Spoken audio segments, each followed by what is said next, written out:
આ ભાયા પગીને ત્યાં વખતબાઈની કુખે આ મહાભક્ત એવા જોબનજીનો જન્મ થયો. એને એટલા માટે ધન્યવાદ આપ્યો છે કે આવા શૂરવીર, આવા ભડવીર અને આવા બહારવટિયા હોવા છતાંય પણ જ્યારે સમય આવ્યો ત્યારે દાસના દાસ અને એનાય દાસ થઈ અને ભગવાનના ચરણમાં પોતાનું સર્વસ્વ અર્પણ કરી દીધું. અભિમાની માણસને નમવું એ કામ બહુ કઠણ છે, પણ સમયે એણે નમી બતાવ્યું. જોબનજી જ્યારે મોટા થયા ત્યારે 14 વર્ષની ઉંમરે સંવંત 1844ની સાલમાં નાંદોલી ગામના માવજી રાઠોડના પુત્રી તેજબાની સાથે જોબનજીના લગ્ન થયા છે. એમને 2 પુત્ર અને 3 પુત્રીઓ હતા. મોટા 2 દીકરીઓ, પછી 2 દીકરા અને છેલ્લે એક નાના દીકરી. મોટા દીકરીનું નામ છે ઉજંબા, એનાથી નાના રળિયાતબા. ત્યાર પછી 2 દીકરાઓ હતા. એમાં પહેલા દીકરા જગમાલજી, બીજા અમરસંગજી અને છેલ્લા જે દીકરી હતા એનું નામ છે સુરજબા. આ 5 સંતાનો છે. એમાં ઉજંબા, જગમાલ પગી અને અમરસંગ પગી આ ત્રણેય ગૃહસ્થાશ્રમમાં રહ્યા. તેમજ રળિયાતબા અને સુરજબા પ્રગટ પુરુષોત્તમને પોતાનું આખું અર્પી સાંખ્ય યોગના વર્તમાન પાળીને એણે આજીવન ભગવાનનું ભજન કર્યું છે. હવે આ જોબન પગીના જે મોટા પુત્ર છે જગમાલ પગી, એમના લગ્ન ભૂમેલના નાનાજીના પુત્રી ઇજ્જતબાની સાથે થયેલા. એમના જે નાના પુત્ર અમરસંગ પગી, એમના લગ્ન લિંબાસીના ચાવડા માલાજીના પુત્રી નાથીબાની સાથે થયેલા. આ બધા ક્ષત્રિયો હોય, એના ઘરે પુત્રનો જન્મ થાય, લગ્ન થાય એટલે તરત એના જે બારોટો હોય એને બોલાવીને એની વંશાવળી લખાવે. એટલે એ વંશાવળીમાંથી આ બધી માહિતી મળેલી છે. એકદમ સત્ય વસ્તુ. આજ પણ જોબન પગીએ પોતાને હાથે જ લખાવેલા અક્ષરો આ પૃથ્વી ઉપર હયાત છે. આખા પરિવારને જ્યારથી ભગવાનની ઓળખાણ થઈ ત્યારથી ખૂબ સેવા, ભજન, ભક્તિ વગેરે કર્યું. વડતાલમાં અને સમસ્ત સંપ્રદાયમાં એની અનોખી સેવા હતી. આવી રીતે વડતાલમાં સુખેથી આ ભાયા પગીનો પરિવાર નિવાસ કરીને રહે છે. આર્થિક રીતે પણ ખૂબ સુખિયા છે. ઘણી જમીન વગેરે મિલકત છે. ખેતીવાડીનું કામ કરાવે છે અને પરમેશ્વરનું ભજન કરે છે. ગામની અંદર ભાયા પગીના પરિવારની જેમ જ જેટલા માણસો રહેતા એ સદાચાર, ધર્મપરાયણ જીવનવાળા હતા. એમની રહેણી કેણી ઉચ્ચકોટીની અને આદર્શ હતી.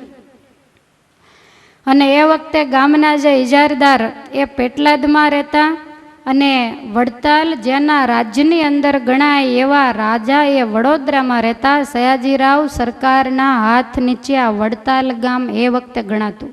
જોબન પગીના સમયમાં ક્યારેય પણ પેટલાદમાં અથવા તો વડોદરામાં આ ગામમાં કાંઈ પણ માથાકૂટ થઈ હોય, કોઈ પણ પ્રકારની ફરિયાદ લઈને લોકો ગયા હોય એવો ઇતિહાસ ક્યાંય વડોદરાના ચોપડે નોંધાણો નથી. આવો લોકોની અંદર સંપ હતો. કોઈ પણ પ્રકારના વેર ઝેર, કાવા દાવા એવું કાંઈ હતું નહીં. ચારેય વર્ણના લોકો હળી મળીને અતિ હેતે કરીને રહેતા અને જીવનની અંદર ભજન ભક્તિ બધાને તાણાવાણાની જેમ ભલે પરોક્ષપણે જેને જેનો યોગ્ય લાગે એનું ભજન બધાય કરતા. એમ લોકોનું વૃત્ત એટલે કે જીવન અતિ ઊંચું હોવાથી વૃત્તાલય તરીકે આ ગામ પ્રસિદ્ધ હતું. અને આ સમયમાં વડતાલ ગામના ગામધણી બાપુભાઈ પાટીદાર હતા, જેનું બીજું નામ છે કુબેરદાસ. એ ગામના ગામધણી છે. પ્રજા સર્વ પ્રકારે સુખી છે. બાપુભાઈને પણ ખૂબ સંતોષ હતો. પણ એક વખત એવું બન્યું, આપણા સત્શાસ્ત્રો અને પુરાણો, ઇતિહાસો એક સત્ય વાતને ઉચ્ચારે છે કે માણસ ગમે તેવો જ્ઞાની હોય, ગમે તેવો સત્ય નિષ્ઠાવાળો હોય, ધર્મ નિષ્ઠાવાળો હોય, અરે પરમ ભક્ત હોય, પણ છતાંય એને અશુભ એવા દેશ, કાળ, ક્રિયા, સંગ એ જો મળી જાય ને એનું સેવન જો કરતો થઈ જાય તો મહા મહેનતે કરી અને મેળવેલા જ્ઞાન, વૈરાગ, ધર્મ, ભક્તિ વગેરે મહા જે મોટા ગુણો એને નાશ પામતા જરાય વાર લાગતી નથી. આસુરી સંપત્તિના સંગે કરી અને દૈવી સંપત્તિવાળા લોકોને હંમેશા પસ્તાવું પડતું હોય છે. ખૂબ માણસો દૈવી સંપત્તિવાળા વ્રતટેકના પાલનમાં સહજપણે વર્તનારા પણ જીવનની અંદર જિંદગીને છિન્ન ભિન્ન કરી નાખે એવો સમય એક દિવસ વડતાલમાં આવ્યો. વડતાલની અંદર ગુજરાત અને કાઠિયાવાડમાં એ વખતે વામાચારી એટલે કે જે ખૂબ જંત્ર મંત્રને જાણનારા અને તાંત્રિક હતા. બધે ફરતા ફરતા આ વડતાલ જઈ પહોંચ્યા. વડતાલની અંદર જઈ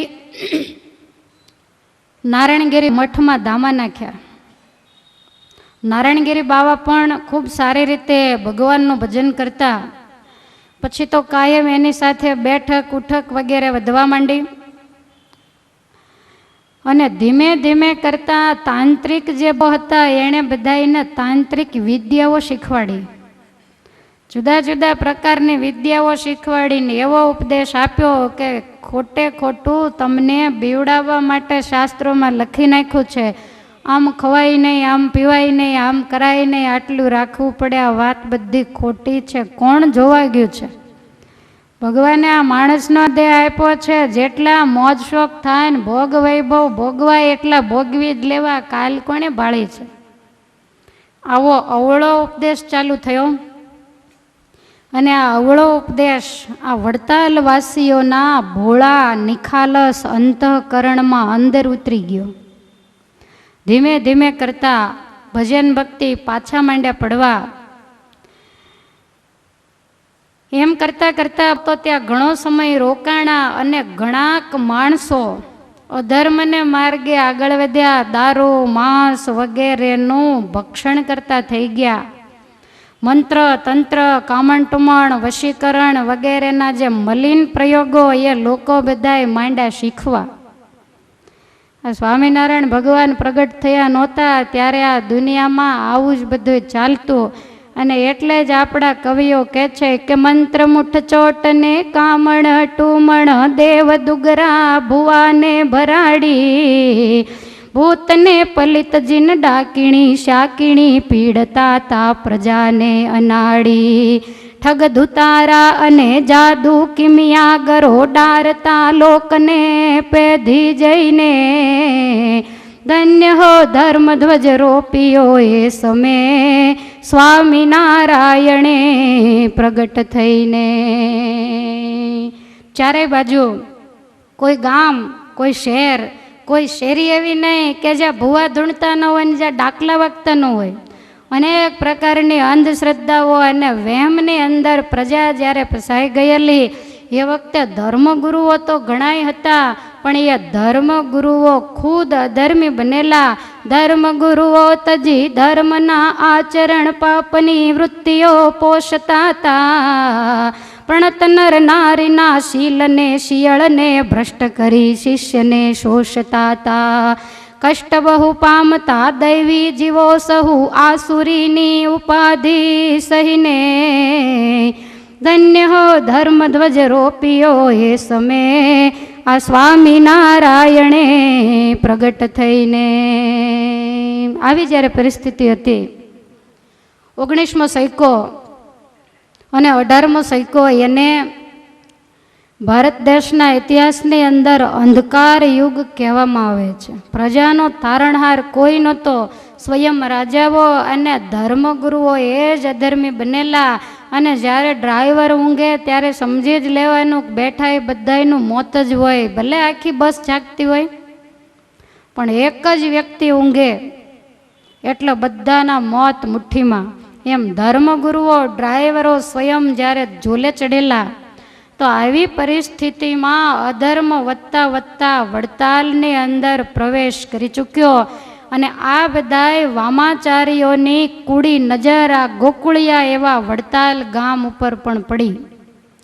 અને એમાંય એમના મલિન પ્રભાવની બુરી અસર નીચે સૌ પ્રથમ જો આવ્યા હોય તો ગામના બારૈયા વર્ગના લોકો આવ્યા.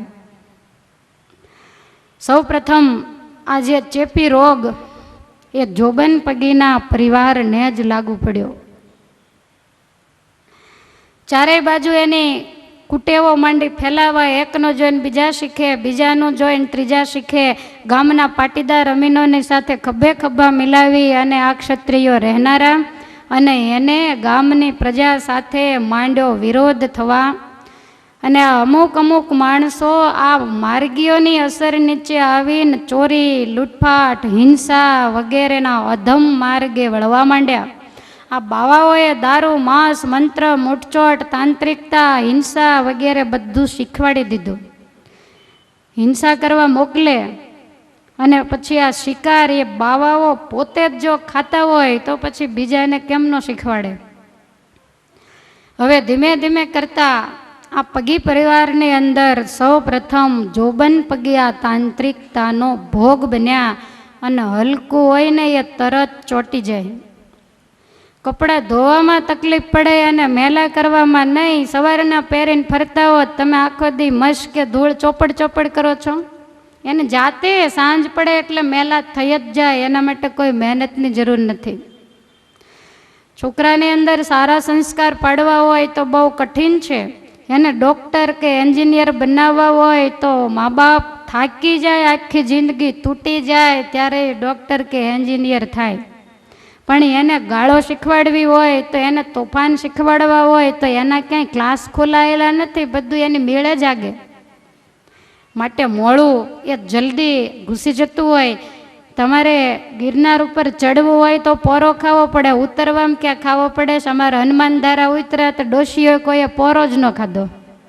ચડ્યા અત્યારે બહુ ખાધા, પણ વળતા તો એક ગાયે ઉતરી ગયા. બોલો કીધું થોડી વાર બેસવું તો કે ના ના હેલા જાય હળવા હળવા.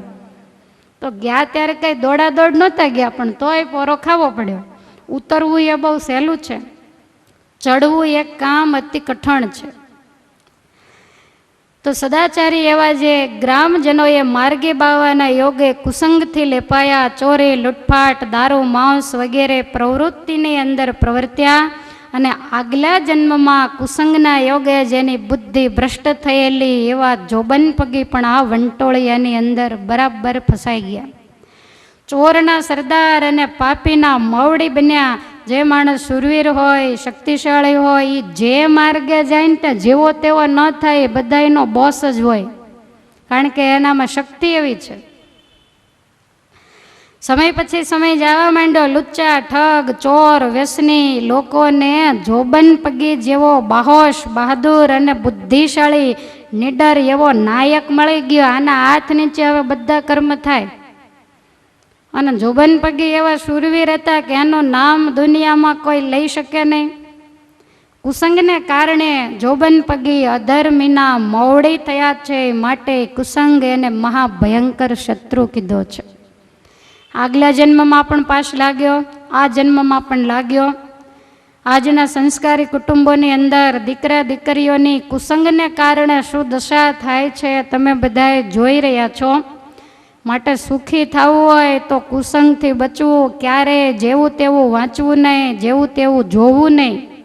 આપણને એમ થાય ઘડીક જોવામાં શું, પણ બગડતા વાર લાગતી નથી. આજનો સમાજ બગડીને બેહાલ જો થયો હોય ને તો એ થોડું તમે શીખવાડ્યું છે. ટીવીઓમાં બીજે ત્રીજે બીભત્સ દ્રશ્યો જોઈ અને સમાજ મા બાપના દોડામાં આજ ધૂળ નાખે એવા કર્મ કરવા માંડ્યો છે. ભગવાનની કૃપા દ્રષ્ટિ હોય ને તો એવા ને એવા રેવાય. બાકી તો જોબન પગી જેવાને જો અડી ગયું હોય તો આપણે વળી શું ગણતરીમાં. માટે કાયમ ભગવાનને પ્રાર્થના કરવી. સંપત્તિ ન દે તો કાંઈ નહીં, પણ સન્મતિ તો જરૂર દેજે. ભલે ઓછું આપજે. સંપત્તિ ઓછી હશે તો ચાલશે, પણ અમારા સંસ્કારો ફાટી જશે ને એ નહીં ચાલે. કાયમ ઠાકોરજીને યાદી આપી. અને નહીતર જીવનની અંદર એવો સમય આવશે કે તમે મોઢું સંતાડીને રડશો ને તોય એનો ક્યાંય છેડો નહીં આવે. સમાજની અંદર ઊંચું જોવા જેવું આજની પ્રજા નહીં રહેવા દે. કારણ કે કાળ એટલો વિપરીત અને વિષમ છે, એને કારણે તમારે આજીવન પસ્તાવવું પડશે. અને જ્યારે જીવનની અંદર મુશ્કેલી હોય ત્યારે સમજણ માત્ર ચૂથાઈ જતી હોય છે. ભજન ઘણું કરવું હોય પણ થવું જોઈએ ને. સતત વિચારના વમળો ચાલતા હોય, સમાજમાં હું શું મોઢું દેખાડીશ, આમાં હું માળા ફેરવે કહો. માટે આજના જે દીકરા દીકરીઓ એનું ખૂબ ધ્યાન રાખવું એ માતા પિતાએ જરૂરી છે. કદાચ થોડુંક ઓછું ભણાણું હશે ને તો એના નસીબનું એને મળી જ રહેશે, પણ તમારી કીર્તિને કલંક લગાડ્યું હશે કોઈ દી નહીં ઢંકાય. ભગવાને જેતપુરમાં માગી લીધું છે, ક્યારેય કોઈને ભૂખ્યા નહીં રાખે. માટે વધારાની છૂટ ક્યારેય પણ આપવી નહીં. અને તમારા છોકરાઓ બગડે એમાં કંઈ અમે થોડા કારણભૂત હોય એ પૂછવા આવે કે આમ કેમ થયું હશે. એટલે અમે કાંઈ થોડી એને કંઈ ઉપદેશ આપ્યો તો કંઈ છૂટ આપી હતી, તમે ને તમે આપી છે. ગમે તેવા કપડાં પહેરે તો વાંધો નહીં. આ છૂટ જ્યારે તમે આપી ત્યારે આજના સમાજની બદનામી એને તમારે જોવી પડે છે ને. અને તમારા જ છોકરાઓ ભણે છે એવું નહીં, આખી દુનિયામાં સાધુ સંતો તો બધા ભણી ભણીને કેવા વિદ્વાન થયા છે. કોઈ એવું ન માને ભણે એને બધી છૂટ જ આપવાની હોય. આજના માતા પિતા છોકરું ભણવામાં જરાક હોશિયાર હોય ને તો માખણ જ ચોપડા કરે. તું તાર ભણવામાં ધ્યાન રહે, ઘરકામને હારે થોડો નોકર દેવાશે. અને ગમે એટલું કન્યાદાનમાં હોનું દીધું હશે કે દાળ વગારે તો લગડી નહીં નખાય, એમાં હળદર જ નાખવી પડશે. એ આવડવું જોઈએ. આ બધું જ એને શીખવાડવાની સમજાવવાની ખૂબ જરૂર છે. કોમ્પ્યુટરનો યુગ આવી ગયો ને આમ થઈ ગયું ને તેમ થઈ ગયું ને એમ કરી અને છેલ્લે પછી મા બાપને પસ્તાવાનો પાર રહેતો નથી. આ કુસંગનું બળ બહુ ભયંકર છે. પૂર્વજન્મની અંદર જોબન પગીને કુસંગ લાગેલો ને ખૂબ પસ્તાયેલા, અને છતાંય પાછો આ જન્મે કુસંગનો યોગ થયો. વળી પાછી બુદ્ધિ ભ્રષ્ટ થઈ ગઈ. માટે હંમેશને માટે જાગતા રહેવું. એક પણ જોલું ખાધું એટલે કુસંગને અંદર પ્રવેશ કરતા વાર નહીં લાગે. બરોબર સાવધાન રહે, જાણ રૂપદર વાજે રહીને કામ ક્રોધને મારો જોને. તમે ઘણાય માથે હાથ ફેરવીને ખોળા બેહાડીને સંસ્કાર આપ્યો હોય, પણ તમારા સંસ્કારને ધોવાતા જરાય વાર નહીં લાગે. તો જેવી રીતે ગ્રહણના સમયે રાહુના યોગે સૂર્ય અને ચંદ્રનું તેજ ઢંકાઈ જાય, અંધકાર થઈ જાય, એવી જ રીતે કુસંગના યોગે કરી અને જોબન પગીનું જે તેજ પુણ્ય હતું એ સર્વે ઢંકાઈ ગયું અને કાળા કૃત્યોથી એનું જીવન બદનામ થયું છે. ભગવાન શ્રી હરિ પ્રથમના 18મા વચનામૃતમાં કહે છે કે પાપી જીવનો જે સ્પર્શ તે તો ભાંગ અને દારૂ જેવો છે. માટે એનો સ્પર્શનો કરનારો હરિભક્ત હોય તોય પણ એની શુદ્ધ બુદ્ધને ભૂલાડી દે. આપણે સારા સત્સંગી છીએ, ખૂબ સમજદાર છીએ, બધી વસ્તુ સાચી.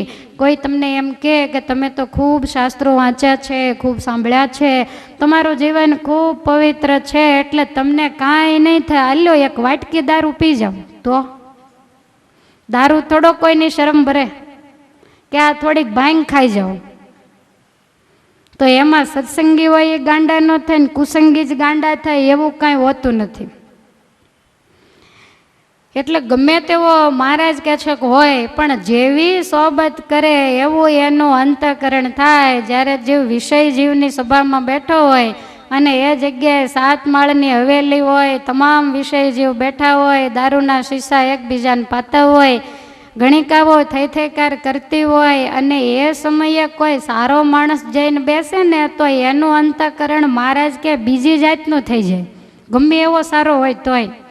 અને તૃણની ઝૂંપડી હોય, એમાં પરમહંસની સભા બેઠી હોય, ફાટલી ગોદડીઓ પાથરી હોય, ધર્મજ્ઞાન વૈરાગની વાતો થતી હોય, ત્યાં જઈને પાપી માણસ બેસે તોય એના હૈયામાં શાંતિના શેરડા પડે, એનું અંતઃકરણ બીજી રીતનું થઈ જાય. વચનામૃત વાંચો છો કે નહીં કોઈ દી? આવું કાંઈ આડું આવે છે કે મારે ઠળિયાની જેમ નીકળ્યું આવે છે કાંઈ?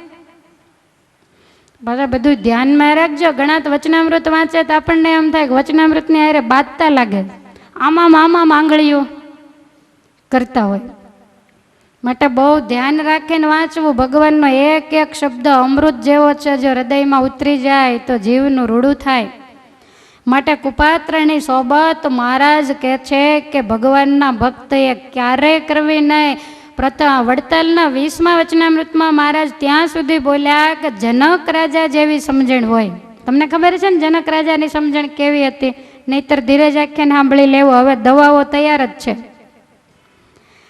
મહારાજ કે જનક રાજા જેવી સમજણ હોય તો પણ કોઈ પ્રકારે કુસંગ ન જ કરવો, આ સિદ્ધાંત વાત છે. જનક જેવાને પણ કુસંગનો પાશ લાગી જાય, કુસંગથી અતિ ભૂંડું થાય. અને નિષ્કુળાનંદ સ્વામીએ પણ વચન વિધિમાં આ વાત બતાવી છે. પયસા કર સારા ત્યાં લગી, નથી ભળી લાળ ભોયંગની. પયસા કર સારા ત્યાં લગી, નથી ભળી લાળ ભોયંગની. પયસા કર સારા ત્યાં લગી, નથી ભળી લાળ ભોયંગની. પયસા કર સારા ત્યાં લગી, નથી ભળી લાળ ભોયંગની. હરિજન સારો ત્યાં લગી, તેને નથી સોબત કુસંગની. હરિજન સારો ત્યાં લગી, તેને નથી સોબત કુસંગની. વાયવો મોલ સારો ત્યાં લગી, જે નથી ખવાણો ખડજમાં. વાયવો મોલ સારો ત્યાં લગી, જે નથી ખવાણો ખડજમાં. ભક્તની ભલાઈ ત્યાં લગી, નાયવો વિમુખની વડજમાં. ભક્તની ભલાઈ ત્યાં લગી, નાવ્યો વિમુખની વડજમાં. પયસા કર સારા ત્યાં લગી, નથી ભળી લાળ ભોયંગની. હરિજન સારો ત્યાં લગી, તેને નથી સોબત કુસંગની. નિષ્કુળાનંદ સ્વામી કહે છે કે દૂધને સાકર ત્યાં જ સુધી સારા કહેવાય કે જ્યાં સુધી એમાં સર્પની લાળ બળી નથી. 10 લીટર દૂધ લાવીને ઉકાળી અને સરસ મજાના મેવા કેસર વગેરે શર્કરા નાખી અને 5 લીટર કરી નાખ્યું હોય, પીવે તો હૃદયની અંદર આમ શાંતિના શેરડા પડે અને પેટમાં ઠરે. પણ એની અંદર એક જરાક જો સર્પની લાળ બળી ગઈ હોય તો લાળ કાંઈ 5 લીટર ન હોય, થોડી એવી બળે તોય પણ એ દૂધ અને સાકર માણસનો પ્રાણ અરે એવા ગણાય. તેમ હરિજન સારો ત્યાં લગી, એને નથી સોબત કુસંગની. આ દૂધ સાકર જેવો જ ભગવાનનો ભક્ત છે, પણ જ્યાં સુધી એમાં કુસંગ રૂપી સર્પની લાળ બળી નથી ત્યાં સુધી. તમને સમજાય એવો દાખલો આપ્યો. વાયવો મોલ સારો ત્યાં લગી, નથી ખવાણો ખડજમાં.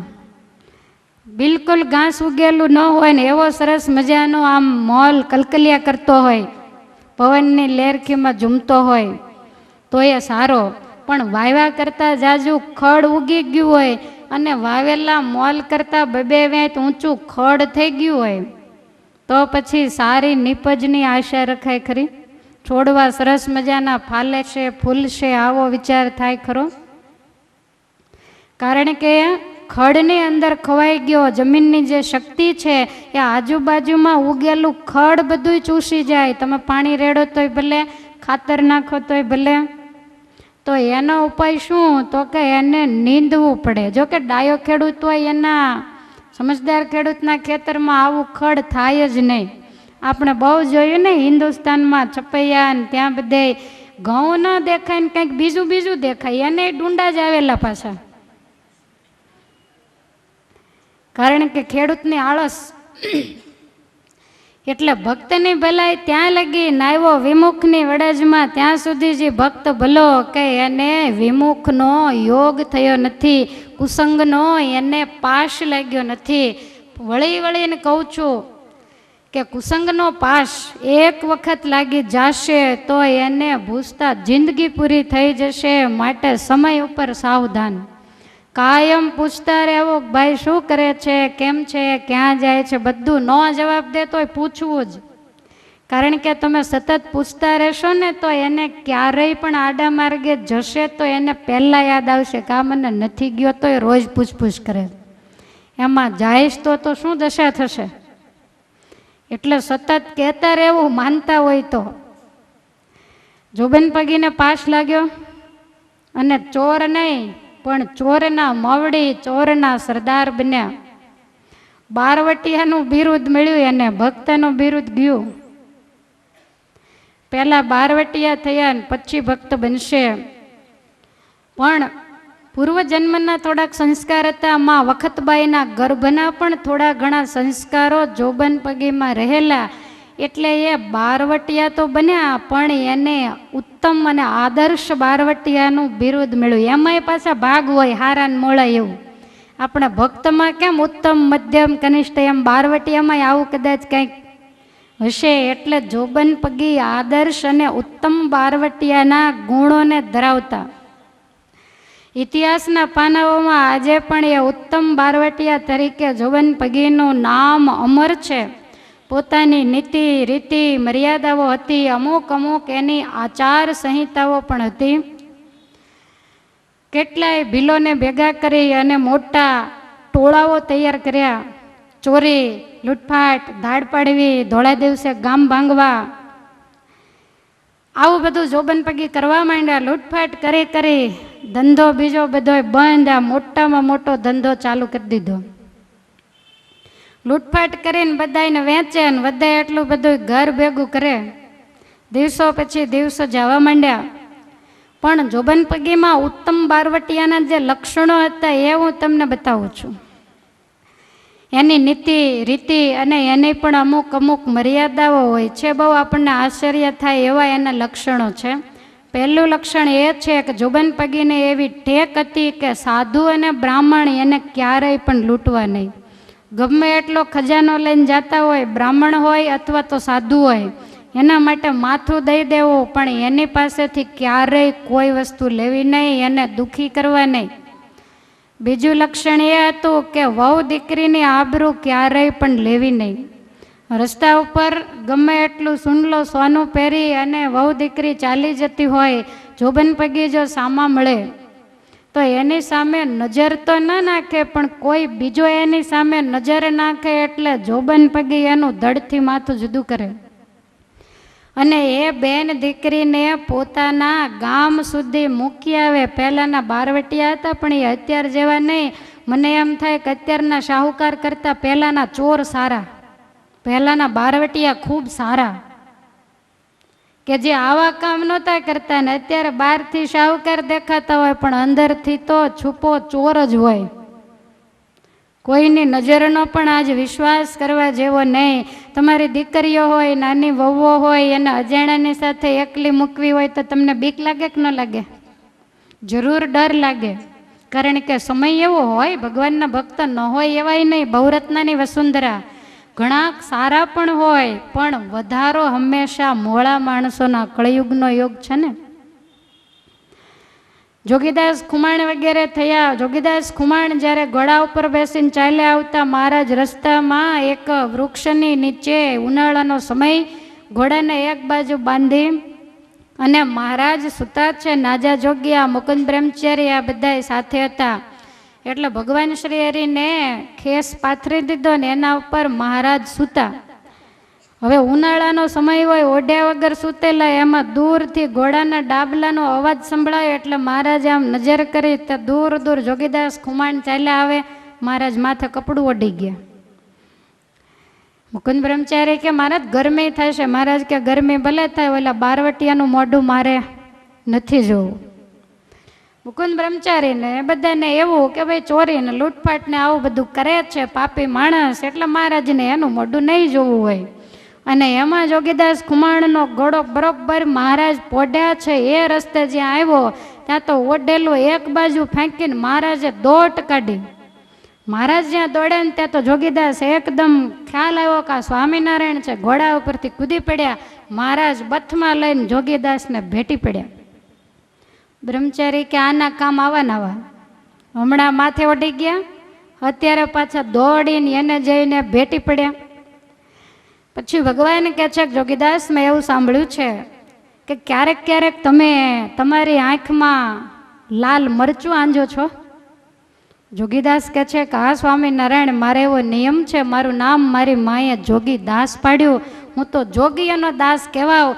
આ તો રાજ માટે 12 વટે ચડ્યો છું, પણ ક્યારેક હું ક્યાંય ગામ લૂંટવા માટે બીજે ત્રીજે ગયો હોઉં અને ક્યારેય કોઈ બેન દીકરીના મોઢા સામે મારાથી જોવાઈ જાય, સ્વામિનારાયણ ઘરે જઈને લાલ મસાલો 2 આંખની અંદર આંજી દઉં કે તે તારું નામ લજ્યું, તારાથી નજર કેમ કરાય. જોગીદાસ ઉપર મહારાજ બહુ રાજી થયા. જોગીદાસ ખુમાણ ગયા. સાથે હતા એ ભક્તોએ પૂછ્યું કે મહારાજ આમ કેમ કર્યું. મહારાજ કે પહેલાં એના અમને પાપને લૂંટફાટ યાદ આવીને એટલે અમે માથે ઓડી ગયા, પણ જ્યાં નજીક આવ્યા ત્યાં અમને એનું નિષ્કામપણું યાદ આવ્યું, એટલે અમારાથી રહેવાયું નહીં. તો ઊભા થઈને અમે જોગીદાસને ભેટી પડ્યા. ભક્તો તમને ખ્યાલ છે, ભૂલમાંય નજર, હવે સહજ તો નજર બધાની બધે જતી જ હોય, પણ ભૂલમાં સહજ બુરી નજર તો ક્યારેક કરે જ નહીં. પણ સહજમાં જો નજર ગઈ હોય તોય પણ આંખની અંદર મસાલો આંજે. અને એ ભક્તો એને એના નામનું ને એની માતાનું કેટલું ગૌરવ કે મારી માએ મારું નામ જોગીદાસ પાડ્યું. તમામ જોગીઓનો સાધુ સંતનો દાસ છું, અને જો કોઈની સામે ભૂલમાં મારી નજર જાય તો મારું નામ લાજે. તો જોબન પગી એ પણ જરૂર 12 વટે ચડેલા, પણ આવા 12 વટિયા હતા. પછી ત્રીજો નિયમ જોબન પગીનો એ હતો કે પોતાને આશરે જે આવે એને દાગીના રૂપિયા વગેરે આપવું. શરણાગત પાલક હતા. કદાચ કોઈ દુઃખી માણસ હોય અને આવીને કહે કે જોબન બાપા મારે આટલી જરૂર છે, તો જોબન પગી એને તરત વગર વિચારે દઈ દેતા. પછી ચોથો નિયમ એવો હતો કે જાન લૂંટવી નહીં. પહેલાંના 12 વટિયાઓ જાનો લૂંટતા. આપણે જેસલ જાડેજા વગેરેની કથાઓ સાંભળી છે. એણે જ્યારે પાપ પોકાર્યા ત્યારે કીધું ને કે લૂંટી કુંવારી જાન તોળી રાણી, લૂંટી કુંવારી જાન. તો એ જાનો લૂંટતા, અને કેટલાય મોડબંધાઓને પણ જેણે મારી નાખેલા, માથે મળ્યો હોય એવા કેટલાય જોડલાને એણે કાપી નાખેલા. જ્યારે જોબન પગીના જીવનમાં એવો ઇતિહાસ નથી. ક્યારેય પણ જાન લૂંટતા નહીં. અને એને ખ્યાલ આવે ફલાણો 12 વટે ચડ્યો, એને જાન લૂંટી તો જો મેળ પડે ને તો એને ઠેકાણે જ કરી નાખતા. ત્યાર પછી જોબન પગીને એક એવો નિયમ હતો, માનેલી બેન કરી હોય એને 12 મહિને પસલી મોકલવી. એટલે કે